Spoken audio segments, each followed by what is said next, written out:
தைப்பூசத்தின் தனி சிறப்புகளும் செய்ய வேண்டிய வழிபாடுகளும் என்னென்ன என்று வாங்க பார்க்கலாம்.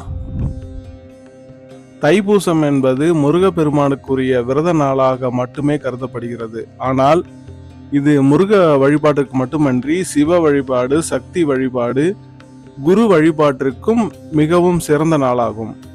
அதனால் தைப்பூச நாளில் எந்த தெய்வத்தை வழிபட்டாலும் அளவில்லாத பலன் கிடைக்கும். அனைத்து தெய்வங்களுக்கும் உரியதாக சொல்லப்படும் அளவிற்கு இந்த தை மாத பூச நட்சத்திரம் மற்றும் பௌர்ணமி திதி இணைந்து வரும் நாளுக்கு அப்படி என்னென்ன சிறப்புகள் உள்ளது அதை பற்றி வாங்க பார்க்கலாம். தைப்பூச நாளில் தான் உலகில் நீரும் உலக உயிர்களும் தோன்றியதாக ஐதீகம்.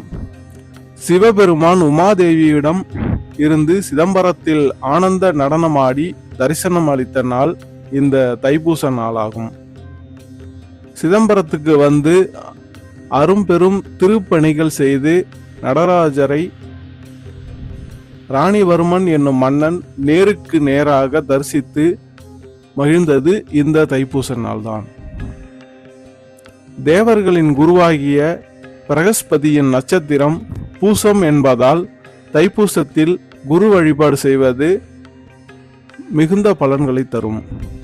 வடலூரில் தை மாதத்தில் தைப்பூச நாளில் பிரம்மஞான சபையில் அதிகாலை 7 திரை விளக்கி ஜோதி தரிசனம் நடைபெறுகிறது. வள்ளலார் ராமலிங்க அடிகளார் தைப்பூச திருநாளிலேயே சித்தி அடைந்ததாக சொல்லப்படுகிறது. வள்ளலார் ராமலிங்க சுவாமிகள் ஒரு தை மாத வெள்ளிக்கிழமை புனர்பூச நட்சத்திரத்தில் தான் சமாதியானார். இதை குறிக்கும் விதமாக அவர் சமாதியான வடலூரில் தைப்பூச நாளில் லட்சக்கணக்கான மக்கள் கூடி வள்ளலார் விழாவை கொண்டாடுகிறார்கள். முருகப்பெருமானுக்கு பூசம் உகந்தது. அவர் பூச நட்சத்திரத்தில் தான் வள்ளியை மணந்து கொண்டார். இந்த நாளில் முருகனுக்கு காவடி எடுப்பது சிறப்பானதாகும். அகஸ்தியர் தந்த சிவகிரி, சக்திகிரி என்ற மலைகளை காவடி போல் கட்டி தூக்கி வந்தான் இடும்பன் என்ற அசுரன். அவனை தடுத்து நிறுத்தி அந்த மலைகளை ஆட்கொண்டார் முருகப்பெருமான். மலை போன்ற துன்பங்கள் உனக்கு வரலாம், ஆனால் அதை சுமப்பது உன் வேலையல்ல. அதை என்னிடம் ஒப்படைத்து விடு. நீ உன் பாதையில் செல் என்பதே காவடி தூக்குவதன் தத்துவம். இதற்காகத்தான் முருகன் கோவில்களில் பக்தர்கள் காவடி எடுப்பார்கள். தைப்பூச நாளில்தான் அன்னை பராசக்தியிடமிருந்து சக்தி வேலை பெற்றதாக சொல்லப்படுகிறது.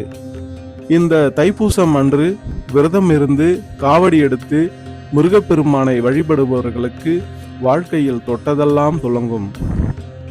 இந்த தைப்பூச திருநாளில் தொட்டதெல்லாம் துலங்கும் என்பது பழமொழியாக அமைவதால் ஏடு தொடக்கம், புதிர் எடுத்தல், பெண் குழந்தைகளுக்கு காது மூக்கு குத்துதல், திருமண பேச்சுகள் ஆரம்பித்தல், ஒப்பந்தங்கள் செய்தல் போன்ற நல்ல செயல்களை செய்யப்படுகிறது.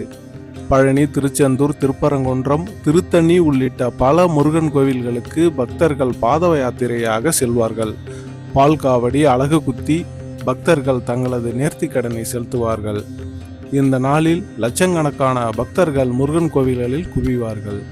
இப்படி பக்தர்கள் நேரடியாக செல்ல முடியவில்லை என்றாலும் வீட்டிலேயே விரதம் இருக்கலாம். தைப்பூச நாளில் விரதம் இருந்தால் குழந்தை பாக்கியம் உண்டாகும். நினைத்த காரியங்கள் நிறைவேறும். அப்படிப்பட்ட இந்த தைப்பூச நாளில் அதிகாலையிலேயே எழுந்து குளித்துவிட்டு பூஜை செய்து விரதத்தை தொடங்கலாம். சாப்பிடாமலும் விரதமாக இருக்கலாம். பால், பழம் மட்டும் சாப்பிட்டு கூட விரதத்தை மேற்கொள்ளலாம். இல்லையென்றால் ஒரு பொழுது விரதம் கூட மேற்கொள்ளலாம். விரதத்தின் போது கந்த சஷ்டி கவசம், வேல் மாறல் போன்ற கவசங்களை படிப்பது நல்லது. விரதத்தை முடித்துவிட்டு ஆலயம் சென்று முருகப்பெருமானை தரிசனம் செய்து ஒரு அர்ச்சனை செய்து தீபங்கள் ஏற்றி பின் விரதத்தை முடிவு செய்யலாம்.